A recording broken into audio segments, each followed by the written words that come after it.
श्री स्वामी समर्थ. नमस्कार मंडळी, स्वागत आहे तुमचं आपल्या मराठी यूट्यूब चॅनलमध्ये. स्वामींच्या कृपेने आपला दिवस आनंदात जावो हीच मी स्वामींच्या चरणी प्रार्थना करते आणि आजच्या नवीन व्हिडिओला सुरुवात करूया. तर 15 मार्च वार रविवार, तर उद्या 2026मध्ये शेवटची ही एकादशी आलेली आहे. ही एकादशी अत्यंत महत्त्वाची म्हटली जाते, कारण या एकादशीमध्ये भगवान श्रीहरी विष्णूची पूजा केली जाते.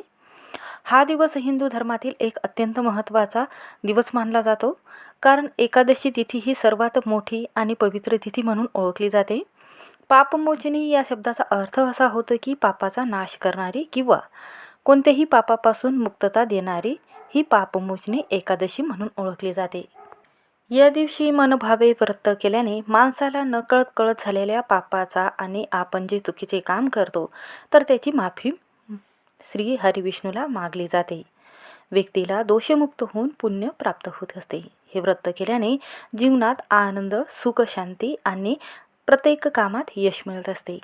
पतीचा व्यवसाय असेल किंवा मुलाचं लग्न लवकर ठरावं त्यासाठी काही उपाय केले जातात. हे व्रत भगवान विष्णूच्या आशीर्वादासाठी आणि अत्यंत शुभ म्हटलं जातं. म्हणूनच सकाळी उठून काही काम केले जातात. म्हणूनच आज आपण या व्हिडिओमध्ये पाहणार आहोत की सकाळी तुळशीच्या पानाचा आणि वास्तुशास्त्रामध्ये तुळशीच्या पानाला जेवढं महत्त्व दिलं जातं तेवढंच महत्त्व श्रीहरी विष्णूची पूजा करण्यासाठी दिलं जातं. असं म्हटलं जातं की जेव्हा आपण श्रीहरी विष्णूची आणि माता लक्ष्मीची जेव्हा पूजा करत असतो तेव्हा प्रत्येक कामात आपल्याला यश मिळत असते. म्हणूनच या एकादशीच्या दिवशी तुम्ही काहीही नाही केलं तरीही चालेल, पण या तुळशीच्या पानाचा अत्यंत प्रभावी उपाय नक्की करून पहा. हा उपाय केल्याने सर्व कामात तुम्हाला यश मिळेल, मुलाचं लग्न कार्य योग्य वेळात ठरेल व कोणत्याही अडचणी असेल तर त्यातून एक मार्ग तुम्हाला मिळेल. 7 पिढीचे दारिद्र्य हे लवकरात लवकर कमी होण्यास मदत होईल. घराची, मुलाची, पतीची इतकी प्रगती होईल की घरामध्ये पैसा येऊ लागेल. आर्थिक अडचणी, समस्या असेल तर त्या दूर होतील. म्हणून हा उपाय कोणत्या वेळी करायचा आहे, कसा करायचा आहे याची संपूर्ण माहिती आपण या व्हिडिओमध्ये पाहणार आहोत. त्यामुळे व्हिडिओ हा शेवटपर्यंत नक्की पहा. चॅनलवर नवीन असाल तर नक्की सबस्क्राईब करा.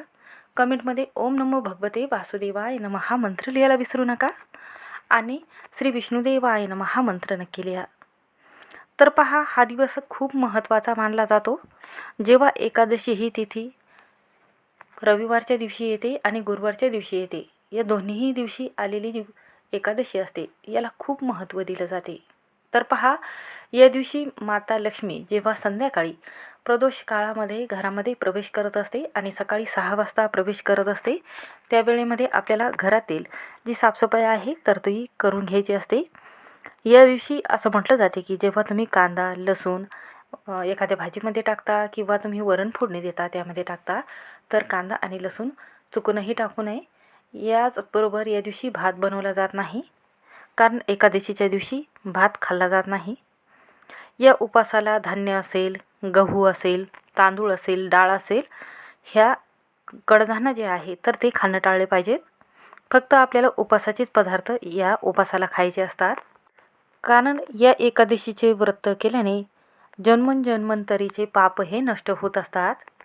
त्याचबरोबर असं म्हटलं जाते की तुम्ही जर एकादशीच्या दिवशी जर केस धुत असाल तर असं म्हटलं जाते की एकादशीच्या दिवशी स्त्रियांनी आणि पुरुषांनी केस धुणं टाळावं, आदल्या दिवशी आवर्जून धुवायचं आहे. असं म्हटलं जाते की एकादशीला जर तुम्ही केस धुत असाल तर व्यक्तीचे पुण्य जे आहे तर ते क्षीण होते आणि या व्रताचं पूर्ण फळ मिळत नाही. जर केस धुणे अनिवार्य असेल तर एकादशीच्या दिवशी अगोदर धुवायचं आहे, म्हणजे दशमी तिथीलाच केस धुवून आपल्याला अशा पद्धतीने पिवळ्या रंगाचे कपडे परिधान करायचे असतात. या दिवशी चुकूनही नख किंवा केस कापू नये. केवळ तुम्ही केस धुणेच नाही तर या दिवशी नख कापणे, दाढी करणे किंवा निषिद्ध बोलणे किंवा चुकीचे शब्द वापरणे, घरामध्ये वादविवाद करणे, तर असं केल्याने काय होते की घरामध्ये दारिद्र्य येते आणि आर्थिक अडचणी ह्या वाढू शकतात आणि घरामध्ये कर्ज जे आहे तर ते वाढू लागते. तसंच असं म्हटलं जाते की एकादशीच्या दिवशी तांदूळ खाणे सर्वात मोठं वर्ज्य कर्म म्हटलं गेलेलं आहे. एकादशीला तांदूळ खाणे हे जीवाचे भक्षण करण्यासारखे आहे. त्यामुळे उपास असल्या तुम्हाला नसेल तरीही त्या दिवशी घरामध्ये तांदूळ जो आहे तर तो चुकूनही बनवू नका. या दिवशी भगवान श्री हरी विष्णूला तुळस ही खूप प्रिय असल्यामुळे या दिवशी तुळशीची पानं तोडून ठेवायची आहे 2, तुळशीच्या मंजुळा ठेवायच्या आहे आणि अशा पद्धतीने हा उपाय करायचा आहे. परंतु एकादशीच्या दिवशी तुळशीची पानं तोडणे हे महापाप म्हटलं जातं. पूजेसाठी तुळशीची पानं हवी असेल तर तुम्हाला आजच तोडून ठेवायची आहे आणि अशा पद्धतीने उपाय जो आहे तर तो करायचा आहे. पुढे सांगणार आहे त्याआधी आपण नियम बघूया. तर एकादशीला घरामध्ये असं म्हटलं जाते की साफसफाई करू नये, आदल्या दिवशी साफसफाई करावी. जर तुम्ही या दिवशी जर घरामध्ये साफसफाई करत असाल तर जेणेकरून सूक्ष्मजीवांची किंवा कीटकमुंग्याची हत्या होणार नाही. या दिवशी पूर्णपणे अहिंसा पाळणे किंवा मनावर ताबा ठेवणे गरजेचे आहे. असं म्हटलं जाते की या दिवशी जर हे नियम आपण जर पाळले तर भगवान श्री हरिविष्णूचा आशीर्वाद तर प्राप्त होतोच, आपल्या घरामध्ये आर्थिक समस्या हे दूर होतात. आणि त्याचबरोबर जर आपल्याला राग येत असेल एखाद्या व्यक्तीचा किंवा तुम्ही एखादी निंदा कोणाची करत असाल तर हा दिवस भगवान विष्णूच्या नामस्मरणासाठी अत्यंत पवित्र तिथी आहे. त्यामुळे कोणाचीही निंदा नालस्ती करणे किंवा खोटे बोलणे किंवा आपल्या रागांवर नियंत्रण ठेवणे खूप गरजेचे आहे. कारण आपल्या रागावर जर आपण संयम जर ठेवला तर आपण जे उपास करतो किंवा श्रीहरिविष्णूचे नामस्मरण करतो तर त्याचं फळ जे आहे तर ते आपल्याला लाभावं म्हणून हे नियम पाळले जातात. आता आपल्याला या दिवशी काय करायचं आहे, सकाळी लवकर उठायचं आहे. ब्रह्ममुहूर्तावर किंवा सकाळी लवकर उठल्यानंतर आंघोळीच्या पाण्यामध्ये आपल्याला काय करायचं आहे, थोडंसं गंगाजल टाकायचं आहे आणि गोमूत्र टाकून आणि थोडंसं खडे मीठ हळद टाकून आंघोळ करून घ्यायची आहे. आंघोळ झाल्यानंतर आपल्याला काय करायचं आहे तर भगवान श्री हरिविष्णूच्या मूर्तीचा अभिषेक करायचा आहे. त्यांना 2 तुळशीची पानं अर्पण करायचे आहे, मंजुळा अर्पण करायचे आहे. त्यानंतर एक शुद्ध तुपाचा दिवा लावायचा आहे. फळं असेल किंवा चंदन असेल, पंचामृत असेल तर पंचामृताने आपल्याला अभिषेक घालायचा आहे. फळे नैवेद्य म्हणून ठेवायचे आहेत. आणि रविवारी सकाळी उठून आपल्याला काय करायचं आहे तर या दिवशी नामस्मरण काय करायचं आहे तर या दिवशी व्रताचा संकल्प घेतल्यानंतर देवघरात जो दिवा लावलेला आहे तर हातामध्ये घ्यायचं आहे अक्षदा आणि पाणी घेऊन आपल्याला संकल्प घ्यायचा आहे की मी माझे सर्व पाप नष्ट व्हावेत आणि तुमची कृपा जी आहे तर माझ्या संपूर्ण कुटुंबावर राहावी. त्यासाठी काय करायचं आहे, हातामध्ये थोडंसं पाणी घ्यायचं आहे, त्यामध्ये तुळशीचं पान घ्यायचं आहे आणि त्यानंतर आपल्याला आपल्या जीवनामध्ये जे काही हवं असेल, जसं की मुलाचं लग्न कार्य लवकर जुळावं किंवा आपण जे कळत नकळत झालेले पापं आहेत तर हे नष्ट होऊन याचा आशीर्वाद संपूर्ण कुटुंबावर लाभावा, त्यासाठी असा संकल्प घ्यायचा आहे. एका तांब्यामध्ये सोडायचा आहे. भगवान विष्णूच्या मूर्तीला पंचामृताने अभिषेक घालावा. त्यांना पिवळ्या रंगाची वस्त्र घालावीत, पिवळे चंदन अर्पण करावे. आता भगवान श्री हरिविष्णूच्या पूजेमध्ये तुळशीच्या पानाला इतकं महत्त्व का दिलं जातं तर पहा, तुळशीला श्रीहरिविष्णूचं स्वरूप म्हटलं गेलेलं आहे. कारण त्यामध्ये ब्रह्मा विष्णू आणि माता लक्ष्मी वास करत असते. म्हणूनच ही तुळस जी आहे तर ती अत्यंत प्रिय म्हटली जाते.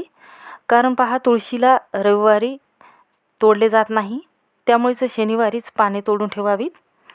आणि त्यानंतर आपल्याला संध्याकाळी जेव्हा तुम्ही श्रीहरिविष्णूची आरती करता किंवा संध्याकाळी माता लक्ष्मी घरामध्ये प्रवेश करते त्या वेळेमध्ये काय करायचं आहे तर तुळशीची 2 पानं स्वच्छ करून घ्यायचे आहेत. त्यानंतर आपल्या उजव्या हातामध्ये घ्यायचे आहे, आसन घ्यायचं आहे, शुद्ध तुपाचा दिवा लावायचा आहे आणि त्यानंतर आपल्याला ओम नमो भगवते वासुदेवाय नमः या मंत्राचा 108 वेळा जप करायचा आहे आणि विष्णू सहस्त्रनामाचं 1 वेळा पठण करायचं आहे. हे अत्यंत फलदायी म्हटलं जातं. जेव्हा तुम्ही विष्णू सहस्त्रनामाचं पठण करता त्या वेळेमध्ये आपल्या घरातील जेवढेही वास्तुदोष आहे, नकारात्मकता आहे ती दूर होते आणि घरामध्ये सुख समृद्धी लाभत असते.